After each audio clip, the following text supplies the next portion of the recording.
folks. Welcome to another episode of Filmstudy. This is Ken McKusick, and we're back for part two of the discussion of the offense in this game against the Detroit Lions on Monday night. I know a lot of people want to forget this game. I think there were actually some encouraging things that came from it. Jim ZipCode is here discussing with me. Jim, how you doing? Great. How are you?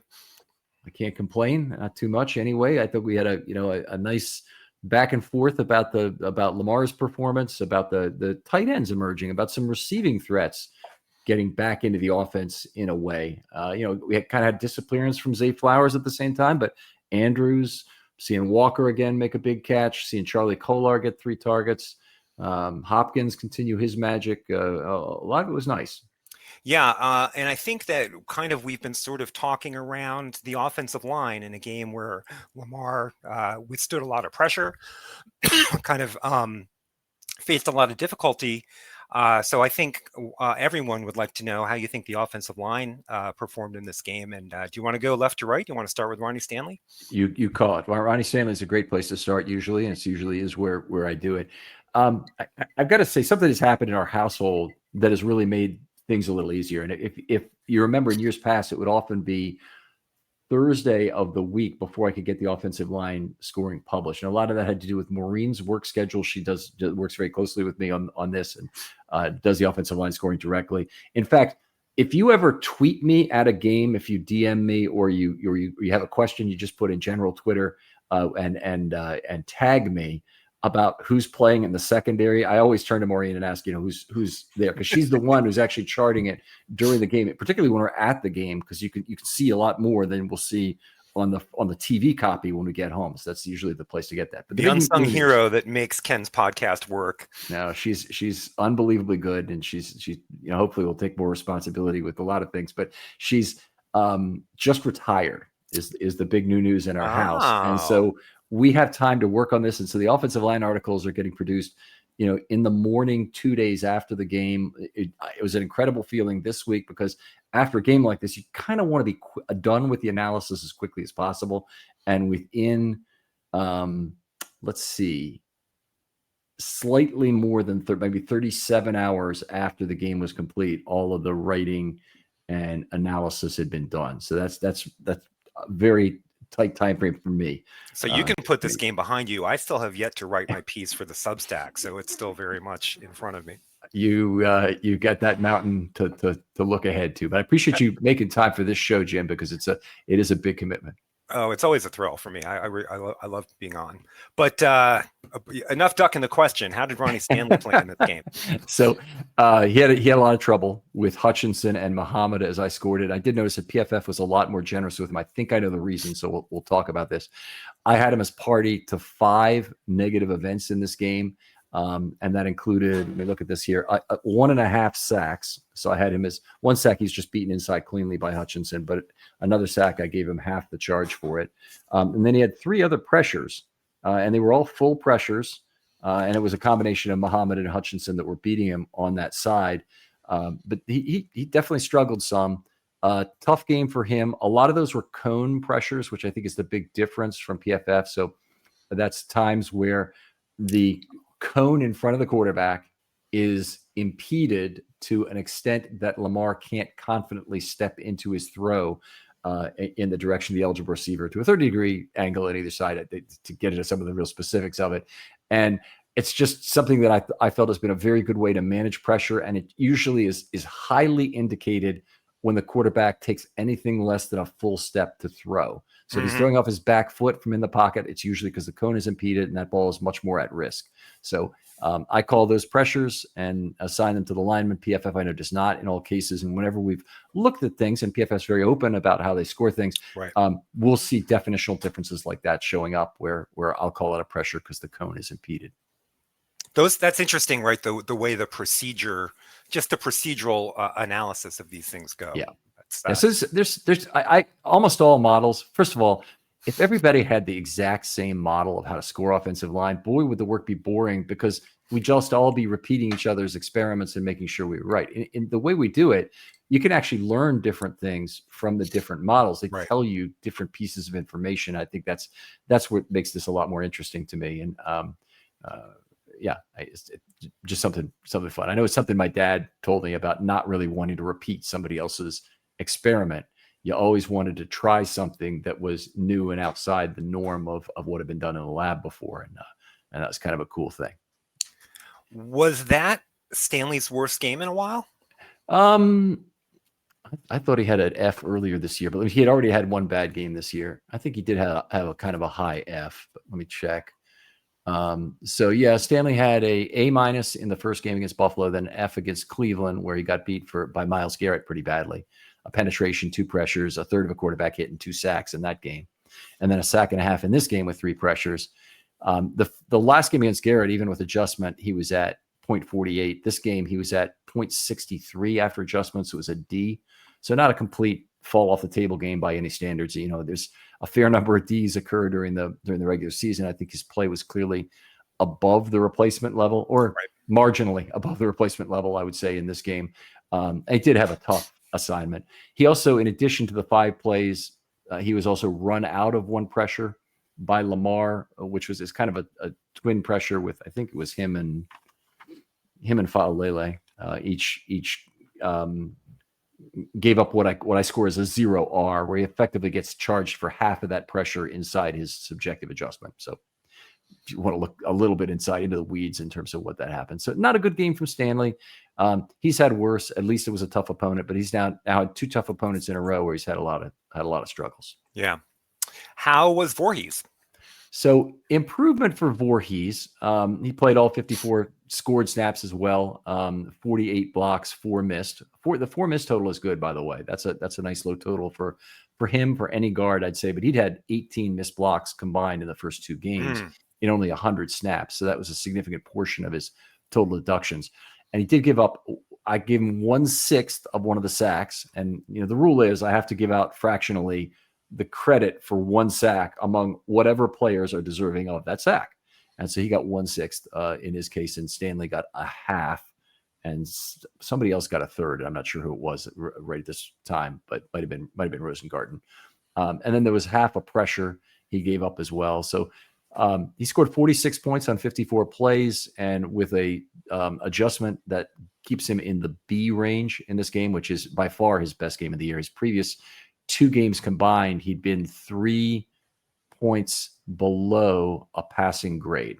Okay. So, and to put that in terms people can really understand, at no point during the 2024 season, when Daniel Fa'alele had a pretty terrible, piss poor first 14 games, was Daniel Fa'alele ever as bad on an aggregate basis over a 2-game stretch.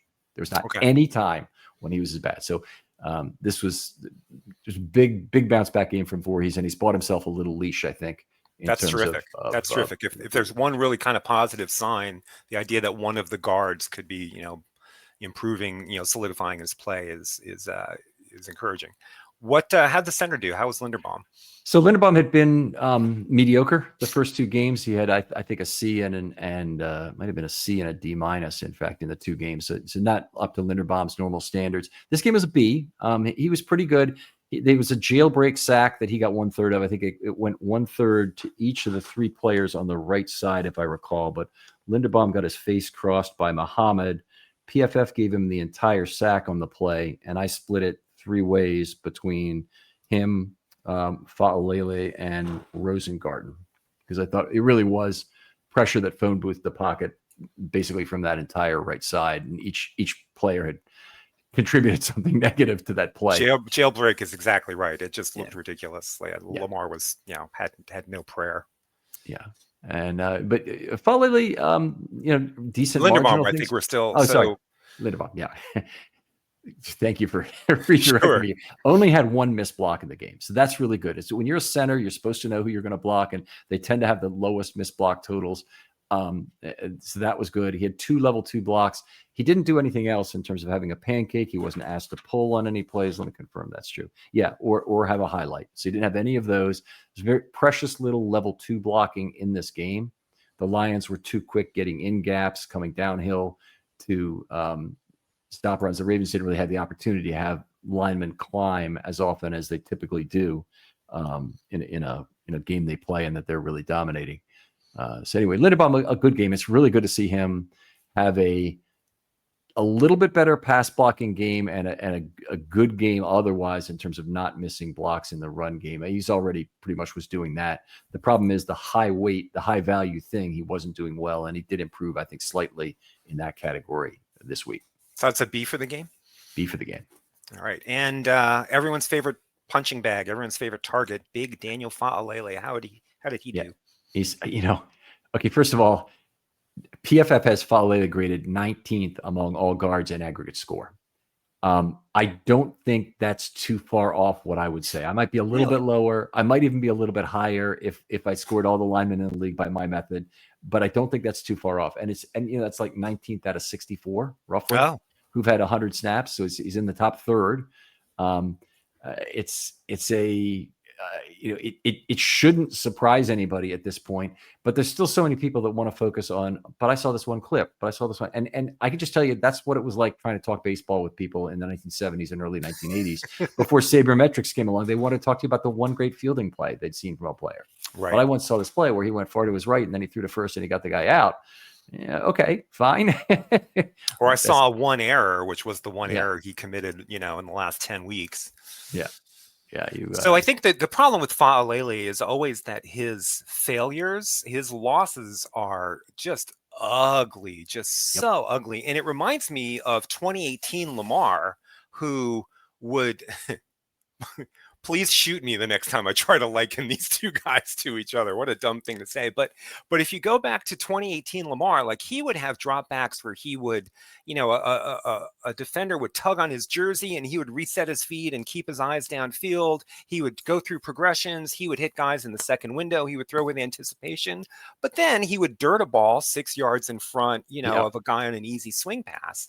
And so he had a situation where he was making the difficult plays and failing in an ugly way on the easy plays, and people wanted to chuck him after 2018. And I think Fa'alele, I don't want to go too far down the idea that Fa'alele is similar to Lamar, but I think that his failures are ugly, as Lamar's 2018 failures were ugly, and they trigger something in people that make them go, that guy cannot play.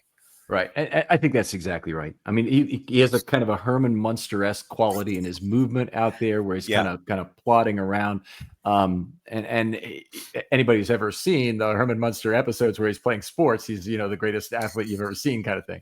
But he's a lumbering athlete, and he, his quickness will always be something the Ravens have to kind of scheme around. But he does a lot of things really well. And the big things he does well is he's not penalized, although I got to figure out where that one is. Right. And he's been a good pass blocker, generally speaking. This year, actually, he's missed relatively few blocks. So I don't, not tremendously few, but, relative to last year, he's missed, I can relativize this. He's missed 16 blocks in 154 snaps. So do that for me really quickly, what that is. And I'll look up his last year here. Sure. I know you're a guy who always has a calculator around. Let's see if I've got 2024 offensive line scoring by game. Let's go back and look at this really quick. This is like such a faux pas to do this while we're on air, but I don't care. I don't care. So we all last have our year, own ways to deal with a tough loss. Yeah. So last year he had 141 missed blocks in 1159. So 141 over 1159. So the other figure was 10.4%, and last year's figure was 12.2%. Yeah. So a substantial improvement. It's probably a 15% reduction, 16% reduction in terms of his missed blocks. I don't want to overstate the importance of it, but it's a slight improvement. The pressures, he's given up more of them than he did. The week 2 game honestly really looked like it was completely in line with the last 5 games of last season. The first game made you worried because it was a D, and it was below where he had been. And then this last game is in between. So I still don't think we exactly know who he is as a player, but he's like Voorhees. He's earned himself more leash, I believe, with this game. A solid C game is not going to get him yanked in terms of what's happening right now. And that's, despite the fact that the Rome is burning around him in a lot of ways with this offensive line, he's in a lot of ways, is not the problem at all. He's got a 75 aggregate score for the year. That would, work out to be a solid C, maybe even a high C in terms of what he's done for the year so far. Interesting. How about Rosengarten? All right. So Rosengarten had one of the tougher games on the offensive line. So he faced Hutchinson a lot, gave up a lot of his pressure events to him. But let's see. Looking at Rosengarten, he had 54 plays, made 44 of his blocks, but he had a total of 6 different pressure events. Now, this breaks down in an odd way. He had 2 pressures, a half a pressure, and a quarter of a pressure. So that's 2.75 pressures. And then he had 2 times a third of a sack. So he had 2/3 of a sack in the game. Worked out to be a .64. I did give him a big adjustment for basically playing a lot against Hutchinson. And he ends up with a C- on the game and 4 level 2 blocks and 4 pancakes in the game. So he led the team in pancakes, and he also led the team in level 2 blocks. He's one of the only players to be able to do that. His highlight was a really nice combination block on the Henry 28-yard touchdown run. So he made a very nice help at the line of scrimmage, moved to level 2, made his block, and that really helped Henry go the rest of the way. What if you had to back up and look at Rosengarten long term, like over the last, the 3 games you've seen this season and the second half of last season? What do you think of how he's progressing as a player? Yeah, so one thing I didn't do this game was really try and split into L's and R's what was going on, but there's been less help for him on the right side this year than there had been in at last year. I'm kind of looking at this qualitatively, 34 of these notations down on the sheet. I would not say it's heavily one direction or the other. I think there's a lot of L's. It does seem like maybe a slight preponderance of R's, if I had to say, in this game. That's where Hutchinson is. I'm not really surprised by it. Last week, I wouldn't have been surprised if it was more on the left side because that's where Garrett was. So, I think it's a lot opponent dependent, and they're trying to figure it out as they go. They also had a bunch of guys setting up in the middle to protect against potential delayed blitzes in this game. So they had some M's for that. But anyway, I think your real question is: do we still think Rosengarten can move to left tackle someday? Is that really no? I don't. I want to know if he can develop into something close to a Pro Bowl level right tackle. Still very early in his career. Yep. You can see from last year in terms of he was better than any rookie tackle other than Joe Alt, that he was already well ahead of the curve in terms of what was going on. Whatever caveats you want to throw on that, I mean, you'd rather have him than a lot of the other guys that were out there, including Kingsley Suamataia, who was one of my favorites. Talk to the Chiefs Know Your Foe guy, by the way. Listen to that episode; it'll be out tomorrow. But he was a very pro Suamataia guy and so it was interesting to hear 2 pro Suamataia people kind of confessing their sins to each other in terms of the draft.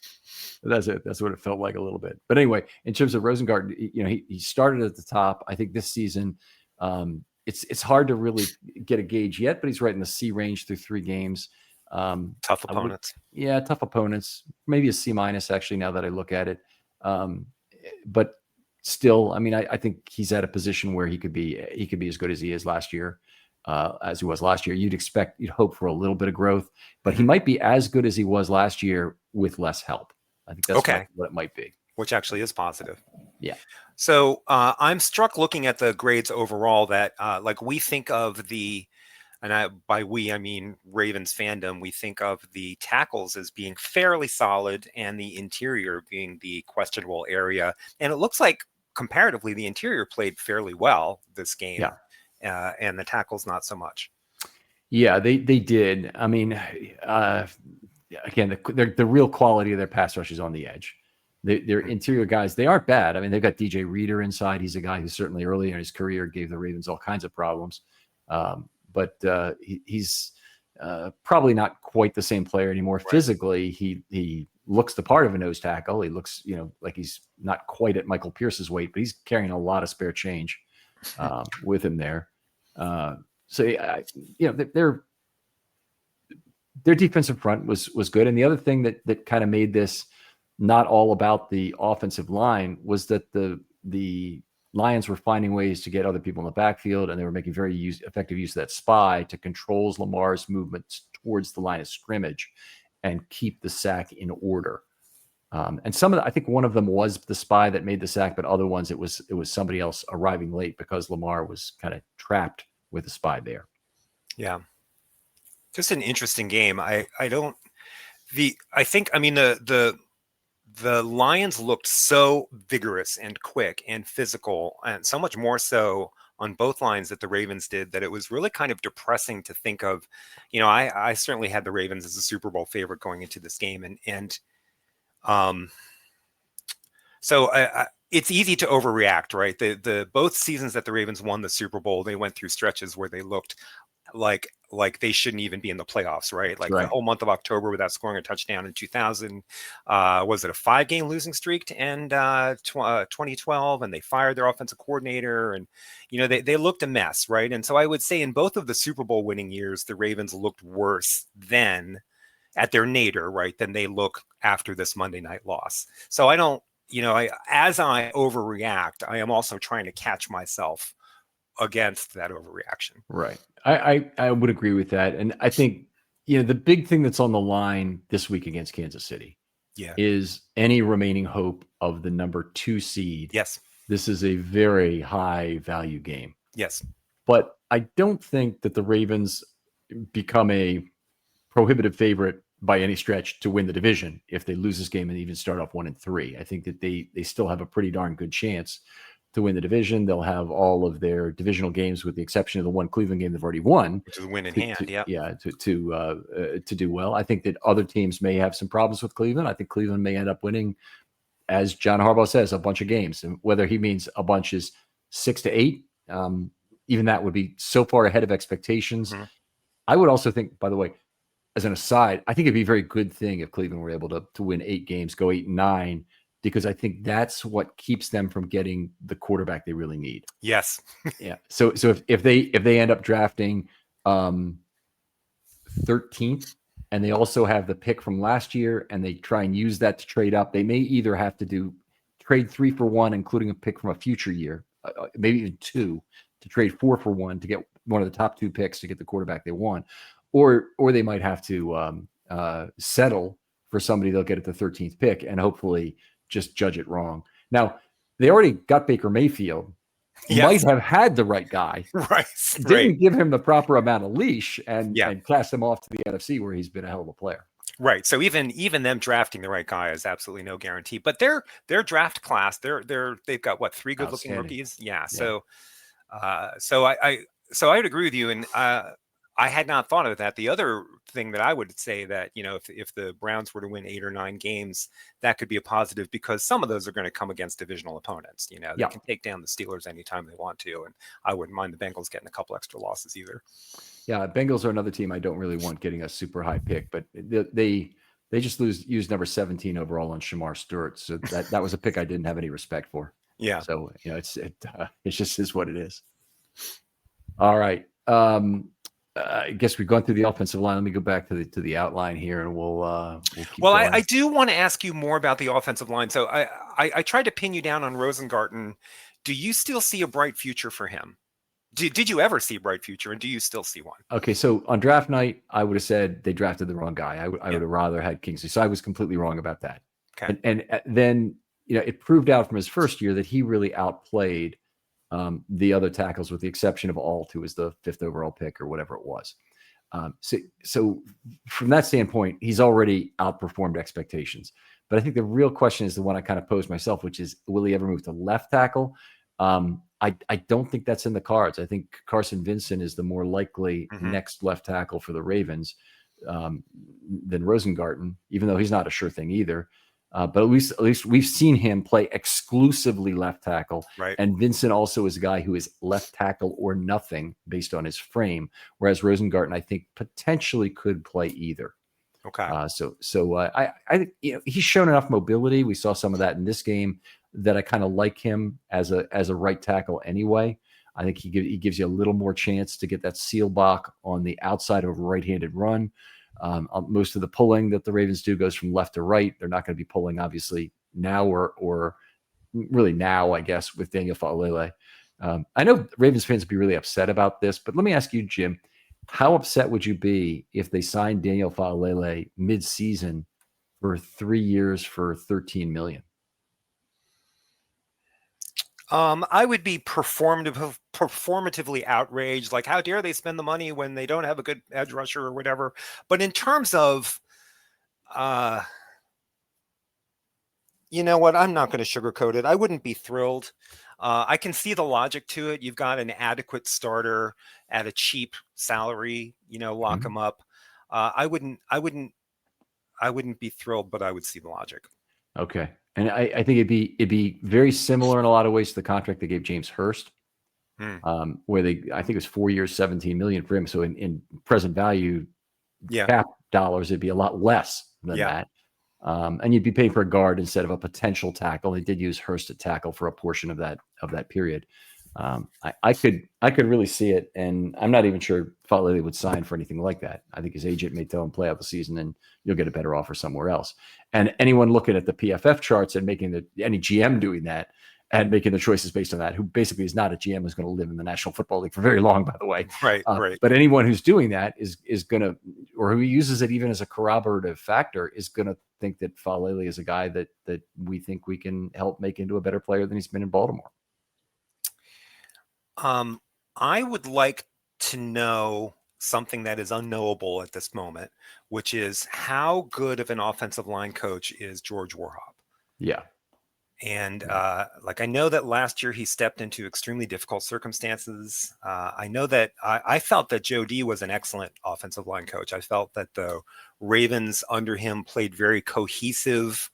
You got very cohesive play from the O-line, from O-lines that were often not very talented.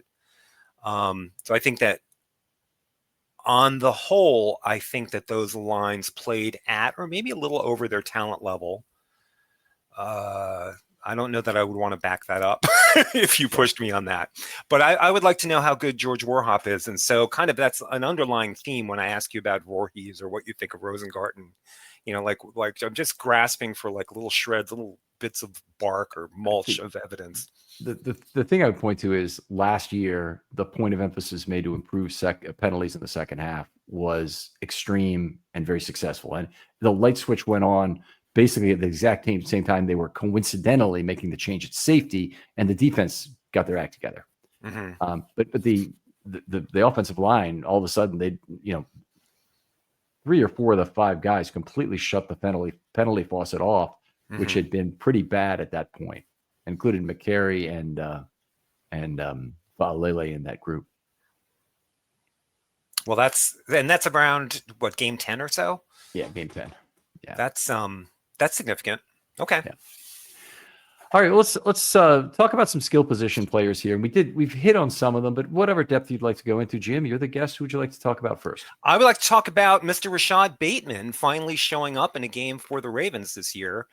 He had been kind of MIA, but he in this game he had an explosive play. He had a quality start, which I define as a game with 3+ catches and 7+ yards per target. 7 targets, 5 receptions for 63 yards. Honestly, I kind of want to credit him with one of those targets and call it 6 targets because one of them was not catchable. Also had a touchdown, and that was his first good game since last January. Week 17 against the Browns which the Ravens won 35-10. He had 76 yards and a touchdown in that game too. So this was his first game in really 4 games. That was good. Do you have I realize you may not have this, and I could probably scan it down really quickly looking at the GSIS site, but do you have how many quality starts that Bateman had all of last year? Yes, I do. But maybe you could talk a little bit to fill the void while I'm looking up.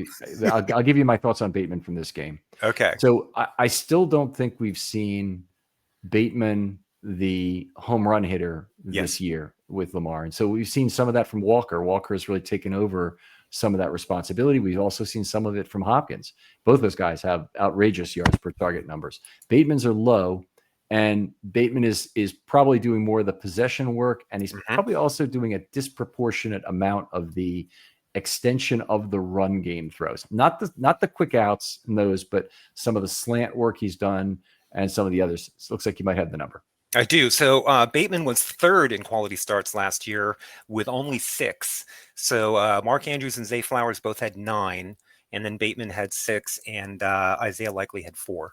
That's interesting. I'd like to see kind of around the league how, I mean, so it'd be, I wonder if it's probably doable with StatHead, because you could do targets and you do yards per target Yes. on StatHead. So you could do it for the season and see who had the most games in 2025 only of this type and get a leaderboard.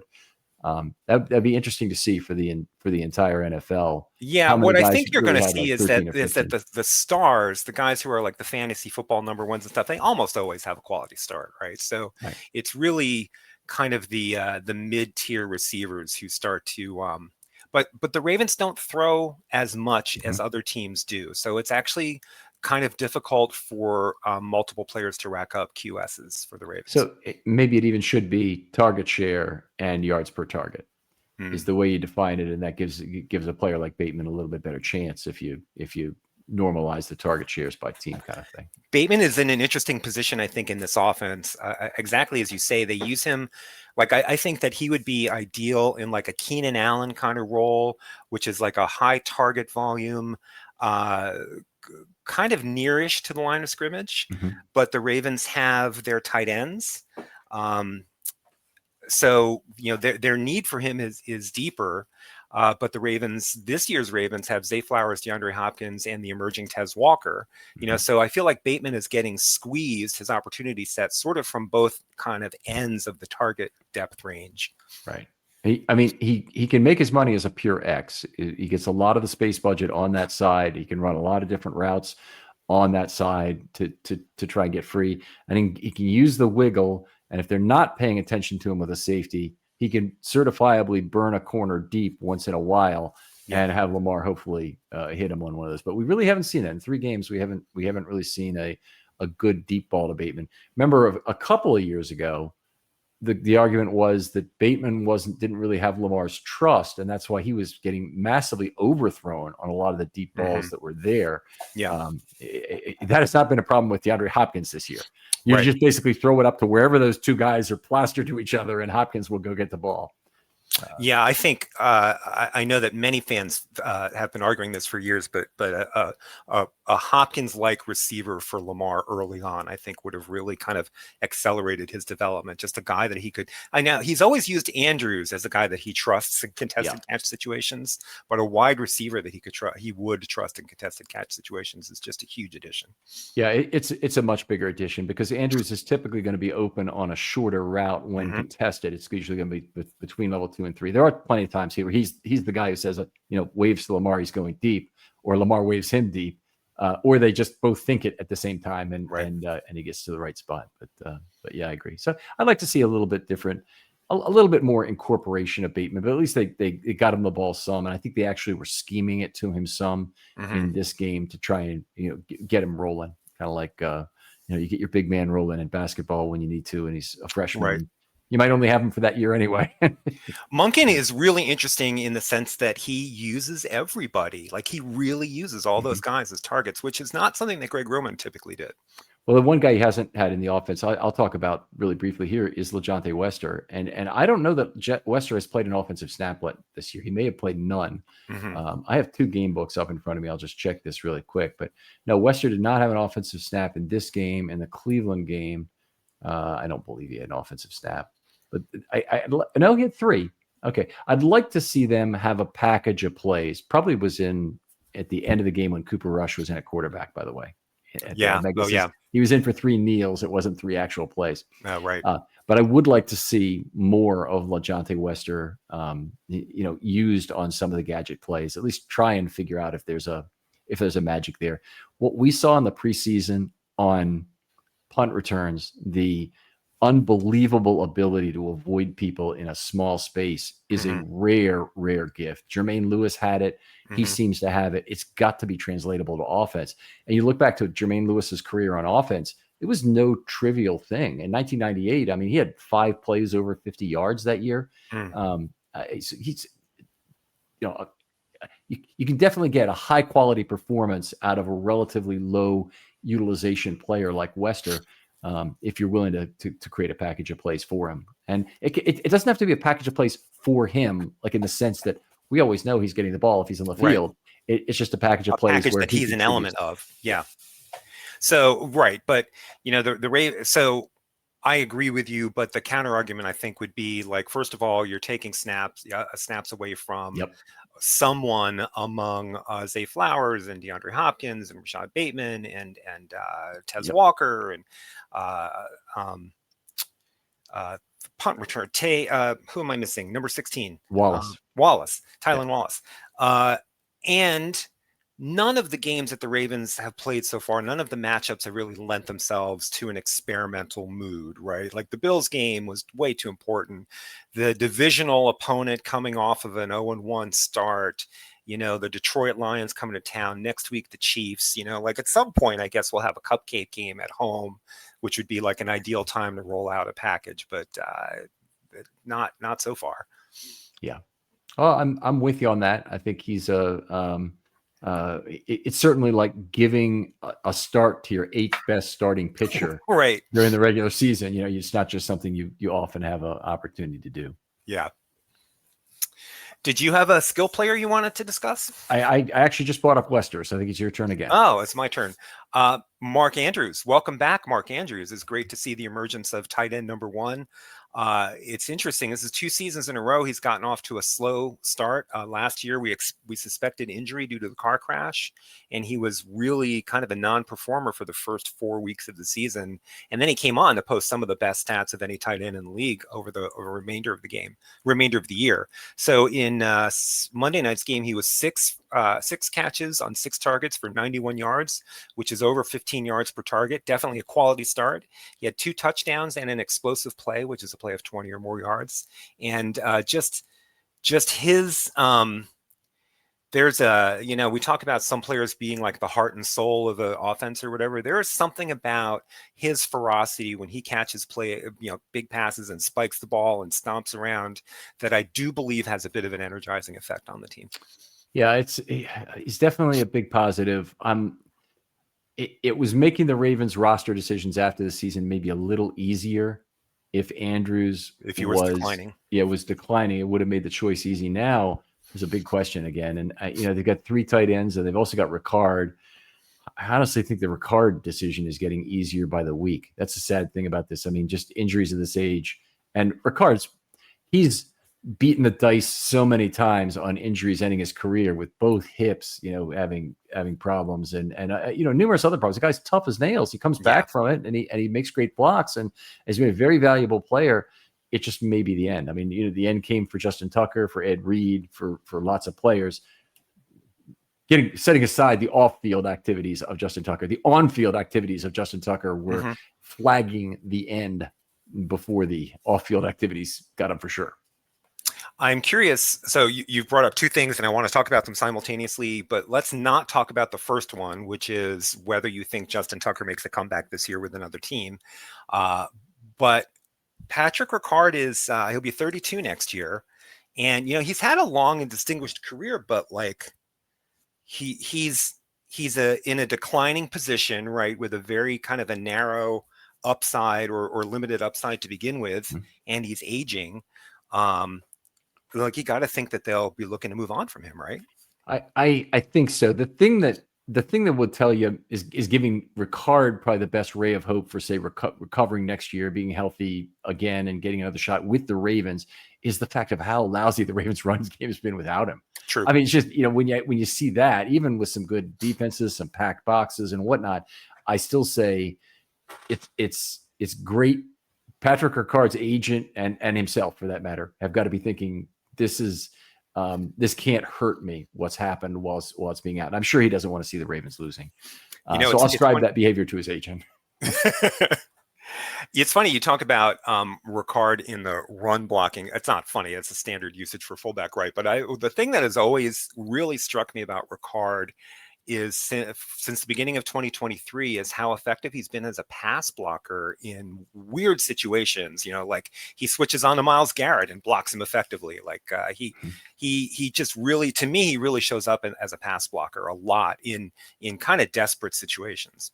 Yeah, when he's asked to make a pass block, it is typically a difficult one. So he'll typically be on the edge, trying to make a quality chip block or a quality set block, either one, against a tough pass rusher. And I don't think that's maybe completely reflected in what we see from like PFF score of him. But I think he's a highly valuable and yet a dubious, alchemical component for the Ravens offense that it's really hard to understand exactly how valuable he is to this team. But the best way to see it is that they're not running the ball effectively for the first time in a very long time without him. Among the many reasons I would like to see this year's Ravens win a Super Bowl, and there's no shortage of those reasons, but it would be nice to see this addition, like these guys who have, like Mark Andrews, who might move on after the season, Patrick Ricard, who might move on after the season, like players who have really given a lot to the success of the last, 6-7 years worth of Ravens teams, and have meant a lot to them. It would be nice to see them get one. I'm trying to think of the other multiple contract players. There's obviously, all the guys, Owe and Likely and Linderbaum and Travis Jones, who are at risk of not being Ravens next year. But there'd be other guys. That Broderick Washington may be done with the Ravens after this year. And if that were the case, he'd be a guy who nobody's thinking about in terms of, boy, would it be nice for him to win the Super Bowl here in Baltimore. But this might be his last chance. Yeah. Anywhere. Yeah. All right. Is it your turn for a skill position player? Let's talk about DeAndre Hopkins a little bit, because the ability of him is he's not the kind of separation guy that even OBJ was when he was here a couple of years ago. He's a non-separation player at this point, but he has a couple of OBJ-esque qualities. And one is he can go find the football and he can track that football. Tracks it very well. And the other thing is he definitely has tremendous veteran savvy in terms of initiating and getting penalty calls. And the one I really remember from OBJ was him pulling a defender down on top of him, which could be seen from the review, but he gets the penalty call as he's throwing his hands up as he felt like, what's happening? It's Moses Malone-esque in terms of his ability to draw fouls. And we saw one from Hopkins, I thought, where the Hopkins-Arnold interaction on that left sideline in the Monday night game was somewhat similar. It looked like both players were kind of jacking each other a little bit. Arnold did have a little piece of jersey, which might have been reactive to the initial shove from Hopkins. But that's what got seen. And sometimes it's a guy who makes the second shove in a fight who gets the penalty for it. So Hopkins has been obviously a terrific asset so far, much far north of what I think anybody could have reasonably expected of him, even though he's only got 4 targets. Still 4 targets, right? For a ton of yards. 60 or more yards, a couple touchdowns. No, you talking about in the versus the Lions, or you mean total? No, Hopkins, I'm sorry, has 6 targets for 112 yards. So he's averaging over 18.7 yards per target, which that's right.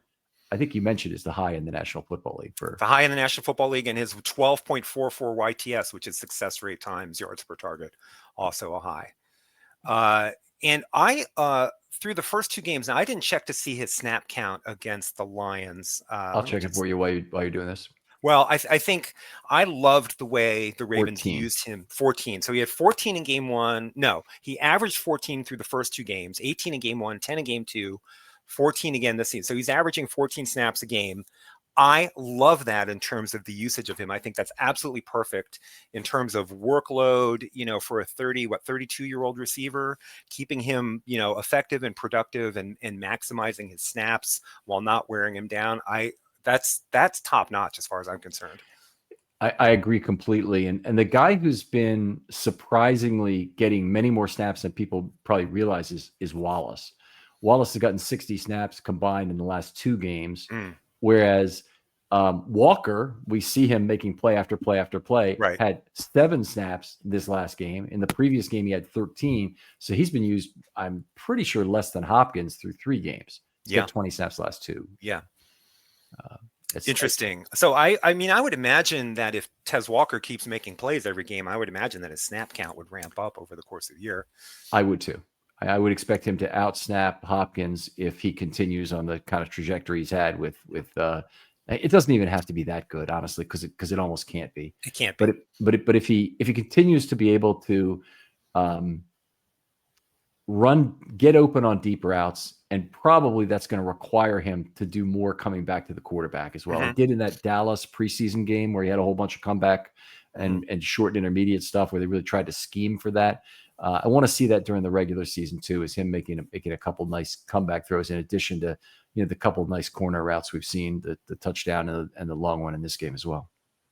So let me get this straight. You're thinking that him catching absolutely everything that's thrown to him to the tune of 20 yards per target, you think that's not sustainable? Is that that's what I'm saying. That's unfortunate. Yeah, probably increase that target total. I'm sure everybody within range of my voice probably knows that the big play for however long it was in this game, 34 yards, was his first non-touchdown of his career. Yeah, isn't that amazing? Yeah. So there's real value though in a deep threat, like just a guy who is a deep threat, like a take the lid off the defense, and he's got that in spades. Yeah, I love having a deep threat. He's got to have something to be able to sell that and exploit the leverage he creates against an opposing corner. To turn into a fully rounded receiver, he does, but he still adds value to the offense just doing that. There may be some gravitational value you get, but you definitely get a lot less if all he does is run straight down the field, even if there's a post or corner component of that is going in one direction or the other to gain a leverage advantage as well. But you get some gravitational pull from a safety out of a player like Walker. I think that's fair to say. And hopefully that's something that will continue.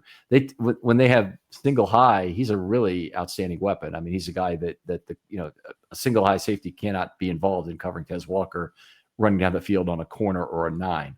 It can be a factor if that's from the X. Let me be clear. Yeah. But anyway. Does the X run? Yeah, there's one route that I think of as the Mark Andrews route, which is that deep over. Is that something that a perimeter player, like a boundary player, like an X, usually runs, or is that strictly a slot kind of route? No, it can.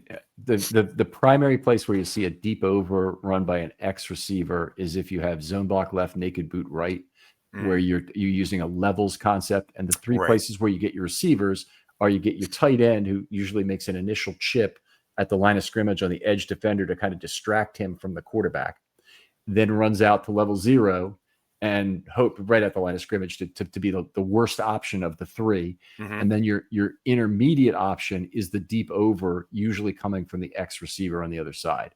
Okay. And then your deep option is the straight go or possibly a post route from the that's Y run by the Z rather on the yeah.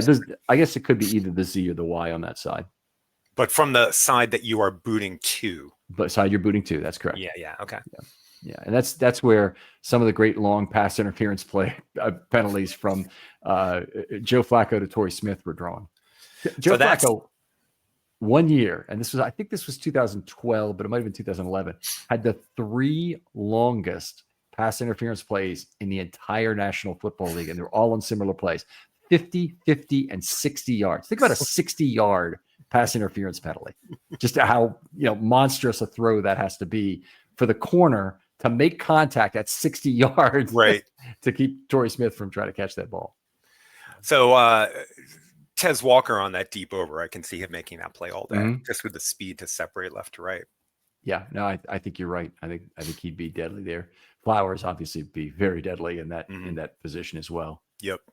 The Ravens don't run boot too much of that type because all eyes are on Lamar Jackson. So that edge defender, his antenna are already up to watch for Jackson to get out of the pocket to the right, and he has to be right on that.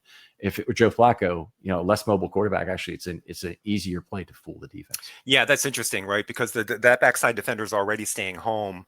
Like the threat of the boot is already built into every handoff Lamar makes. Yeah, he has to be every zone block play that goes to the left or to the right for that matter. The backside edge defender needs to be very careful not to over pursue with the risk of Jackson doing what he can do. All right. Anybody else you want to talk about? Not really. We probably should say something about Zay Flowers just because it was such a low, 2 catches for 13 yards on 3 targets. I assume, but I did not look at the all 22 to verify that the Lions were kind of rolling coverage to him and trying to take Zay Flowers away to make Lamar throw to the other players, which he did quite successfully to Mark Andrews and Rashad Bateman. But that's just an assumption. I haven't backed that up with anything. Right. And I didn't diagnose that specifically. It's really something I probably should have been looking for when I went through that. But, there are a whole lot of things that I have to look for when I grade, for example, an offensive line play. Yeah. And it already requires, let's see, a typical play, a typical game will have about 60 plays, and it will take maybe about 2.5 minutes per play. So that would be 60 times 2.5, 150, 2.5 hours. That's like perfect. That would be right on schedule for what we take. So at 2.5 minutes per play, we're spending 30 seconds trying to figure out in each case the lineman what that block was. Was he doing what he's supposed to be? Right. Did he miss some assignment that he might have been? Is there any post-play emoting that is giving away what he was supposed to do, kind of thing? So watching the L22, if I were to give it the kind of degree, the kind of analysis that I would give the offensive line, it requires a much larger effort than I have done to date. I'll say that. No, I didn't intend any criticism of that. It's just something that I would like to know, but haven't looked for. No, that's fair enough. One of the other things is just that when I got interested in this originally, I kind of used the same principle I talked about earlier, that I really wanted to do something different that nobody else had been doing. And nobody had participation by play at the time. Now everybody's got it. But at the time, nobody had it. And that was really different for the defense and allowed me to come up with all kinds of weird combination statistics that people didn't have. And the other thing was to do offensive line scoring, because no one was doing anything with that. So, those are two cool things to do. Now there's a lot of people who try to do more with offensive line play. Let's put it that way. There's a lot of people who watch film on offensive line play and want to tell you about individual plays. There's fewer people that actually do any sort of scoring metric for it, but there's pass rush win rate, and there's PFF stats, and there's other things. It's still individual enough to me that I want to continue to do it. But at some point, I'll probably give it up if there are a lot of other people trying to do the same thing. Yeah, I always assumed, and this is a statement, but it's meant to be a question. I always assumed that you began the offensive line scoring as a way to teach yourself about offensive line play, to kind of pick up on what they're doing. Oh, I'll score it, and the attention that I paid to scoring it will teach me. I'll educate myself in the process. Yeah, I think you're absolutely right. I think there's certainly an element of that in anything, and in particular, like understanding what the packages and alignments were on defense. Very much wanted exactly that, and some of it is just you want to be able to describe the game in a certain way to people around you at your seats, to talk to anybody who you might be sitting with at home watching the game on a Sunday, and just that's interest. That's the way I like to focus on the game. In terms of the offensive line play, you're absolutely right. It was in part to teach, and then the really long thing, the thing that's had the system evolve a lot over the years, is in getting the weights right. And I think I'm convinced that that's where the real magic is. I think that basically PFF and other people who watch film regularly and me would sit down and we'd have the same direction, a plus or minus on every single play, or very close to every play. And definition might have some changes, but the weights are where the magic is. The weights are where you have to get it right. And I still think I'm doing something in that space that's different from a lot of the other people. I mean, fractional sacks all by itself is worth something. Fractional pressures. Who doesn't want to know about 0.17 sacks? Okay, there is a skill position player I would like to ask you about. Sure. And it is the absent but not forgotten Keaton Mitchell. And I have two questions for you. And the first is, could you explain to me again, which you did the last time I was on a podcast with you, why he has been a game day inactive? I know it so that's number one. And number two, is he going to play against Kansas City? So I don't think he's going to play against Kansas City. I think Harbaugh has kind of already feels like he's addressed it. And I think he's almost got to the point where he doesn't want the question to come up anymore. And sometimes he'll even say, I really appreciate the question, but here's how we evaluate this kind of thing. But he's the first time he'll say, I really appreciate the question. Here's how we evaluate. The second time it's, I really appreciate that question, but here's how we evaluate. And the third thing, you're going to get something more firebrandy and salty. I think he feels like the question is asked and answered at this point. I don't think his original answer was very good. So I think, he changed that to be that. I want your answer, not Harbaugh's answer. Okay. So my answer is I want to see him in there. And I No, think but like who is it? Rasheen Ali who's keeping Keaton Mitchell on the bench, or is it somebody else? okay, so since I think it's a mistake, it's going to be hard for me to recreate somebody else's thinking on Sure. exactly this. But in the case of Keaton Mitchell, I think it is either something we are not privy to at practice. Maybe Okay. he's put the ball on the ground twice. Okay. You know, I wouldn't want to know that were true. I wouldn't. I hope that is not true. But maybe there's been something. So some kind of doghouse issue in Yeah, practice. it could have been a work ethic, could have been late for meetings, could have been a lot of things. Okay. So there are certainly things that happen behind the scenes, as we know, with players like McKinney and Gaither and guys long time who had significant talent, but really tossed it away in terms of their inability to stay focused on the game. So I think that's possible. I don't really believe Keaton Mitchell's kind of a lifer in this game. He's got his dad to tell him the right things on a week-to-week basis. If he's not only that, but the work ethic to do that rehab from a gruesome injury like that is tremendous. We have no concept of how much work that is. Yeah. So I would have trouble believing that there's a work ethic issue. I would too. And so now we're down to just like his utility on the field. So I look at the snaps for Rasheen Ali, and Rasheen Ali, I was looking at the Cleveland game, and he had 15 snaps, and 7 of those 15 special team snaps. Let me be careful about that. 7 of his 15 special team snaps were kickoff returns that Mitchell would have been a 1-for-1 substitution for him. Mm-hmm. And I probably would say a slightly better 1-for-1 substitution. Mm-hmm. Maybe there's not a lot of difference between the two, but I believe he'd be slightly better. I thought we saw a little bit more from him. And the 2 big returns that Ali has had, in both cases, I'd say his speed ended up being a slight detriment to the length of the run. Both were well blocked. Both were cases, one in the preseason, one during the regular season against the Lions here, were cases where he had a good long run back. And both times, I believe the kicker either made the tackle or slowed him down enough for somebody else to make the tackle. And that was the case in the Dallas game. So those were 2 cases where I think, Mitchell's additional pop might have been something that would help. They might not kick it to Mitchell, by the way, if you're on the field. True. So that's always something. But that's the first part. The second part is what does he provide you on special teams that are snaps where Mitchell might not play? And the answer is that Ali played 8 snaps in that Cleveland game. That it's a variety of other units, a kick off coverage unit, and I think he might have played a punt return unit as well too, where he might have been a jammer on the outside. So it's those kind of things. It's not valueless, but I have to run that up first against what Mitchell would provide you offensively. Ali played 1 snap of offense, I believe, against Cleveland, and he had 1 carry.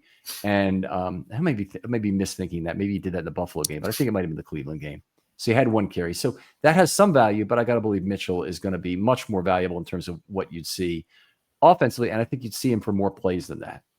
And then the third domino in this is Justice Hill. Okay, so the team has decided they want to have Justice Hill on passing downs a lot of the time, but there's other times when they have Justice Hill on the field for, say, a 2nd and 10 play. And I think Mitchell can do you a lot of good on such plays, misdirecting the defense, and I think they have to completely respect that, whether or not he gets the ball. He's already proven to be a very explosive guy with the ball in his hands, certainly as a runner, but also with the ball in his hands as a receiver in the preseason. And murderous in the screen game, just lethal. Yeah. So 1 catch for 28 yards last year when everything was wrong physically with him. So he's been a guy I think they can get value out of that way. And if you do that, once some of Justice Hill's snaps are being taken away from him as a running back, then you can move Justice Hill back to special teams. He didn't play there in 24, but I doubt he's anything but one of the team's best special teams players still. Yeah. And I think he could go back and do that. And then once you have that, I don't think you need Rasheen Ali anymore for the marginal value of his snaps. I don't think you've got a better play in Ali than Hill as a special teamer, which would be the argument. And I don't think you have as good a package of offensive plays either. So that would be the long argument. I've done that. I apologize to the listeners. I've done that a couple times already on the show, but sorry guys. It is something worth discussing. I agree with you completely. And so this is, so I maybe in the minority among some Ravens fans in that I think that John Harbaugh is a tremendous coach. And I think that he does a great job in general of analyzing like roster activations and, the appropriate number of bodies accorded to special teams and all the rest of that stuff. And I think he's missing the boat here. And one of the ways I think he's missing the boat here is that the idea that the offense would be limited with Keaton Mitchell on the field. I don't recall it being limited in 2023 when Keaton Mitchell was on the field. He could, run it. He could catch. He's probably not as good at identifying his pass blocking responsibilities as, say, a Justice Hill is, but he can pick that up. I don't know. It seems a big miss to me. But as you say, maybe he's fumbling in practice or something. Like maybe there's more to the story than we know. You've got this amazing fresh legs offense as it stands right now, where you've got a whole bunch of different people subbing in, and the subs like Hopkins and Walker are making big plays. Yep. I think that defenses, particularly if the Ravens started to elevate their snap count and start winning some snap count games, which I sure as hell hope that's going to happen sometime this year. Right. Because if it doesn't, the Ravens probably will not even make the playoffs, would be my guess. If they fail to, win snap count some appreciable number of the remaining games, I think they could well fail to make the playoffs. Mitchell would be, I think, a big asset for that as another pair of fresh legs. As another guy who would then be, one deeper. And another wave of attackers. Another wave. I look at that as a lot like having a very deep bullpen of guys you can bring in to make things happen. And, the defenders already have their hands on their hips, and Keaton Mitchell comes in all spry to line up either in the as a flanker or in the backfield, either one. And they won't be shaking their heads because they don't want to show it, but they'll be thinking, oh crap. And especially if they know he's getting the football since he's coming to the game. All right, Jim, always a pleasure talking football with you, my friend. Same. Tell folks where they can find your work online on your Substack, and also contact you with a question if they have it. Right. So my Substack is Zip Drive and Dish. I also almost weekly put kind of a teaser for that article on the RSR forum. On the RSR website. Tony L's been very gracious about that. And then you can find me on Twitter and Blue Sky. I'm always, I don't know, probably 75% of the time liking the stuff that Ken posts on Twitter. So you can just look at his likes and you can find me there. And that's where I am. Do you wish that Twitter had a downvote system the way Reddit does? Reddit, there's a bunch of ruthless downvoters out there. Most people, they see good content, they want to upvote most things. Yeah. But I'll either upvote it or not vote it. Those are my two choices. I won't ever downvote anything anybody says. People are expressing their opinions. They want to vent. They're angry about Lele without good reasons. They love some player that I don't like to the sky. I can't think of exactly who that would be, but if there was such a player, no problem. I'm not going to respond to it. I'm not going to downvote it, but I will upvote a lot of things. So I use the Twitter methodology, but Twitter even more, I use a like as I hear your comment. Yeah. I don't necessarily agree with it, but I hear your comment. So among the things that I wish were different about Twitter, probably the top 5 or 10 are political and maybe don't belong on your podcast. So I think I'll leave it at that. Okay. Well, fair enough. And I know a lot of people are in your boat with that. I hope it can remain a relatively safe and unfettered space for sports fans. Yeah. And we can still talk our common language there, whatever people's political beliefs are. And I do not bring that onto this show or really in anything I do. Anyway, Jim, really appreciate having you on. Other folks out there who are listening, thank you very much for continuing to be fans of the show. I know this goes long and in season, and particularly after a tough loss like this, not always the thing you want to listen to, but thanks for hanging in there for the full 2 hours. Jim, thanks again for coming on. Ken, thank you. We'll talk to you next time on Film Study.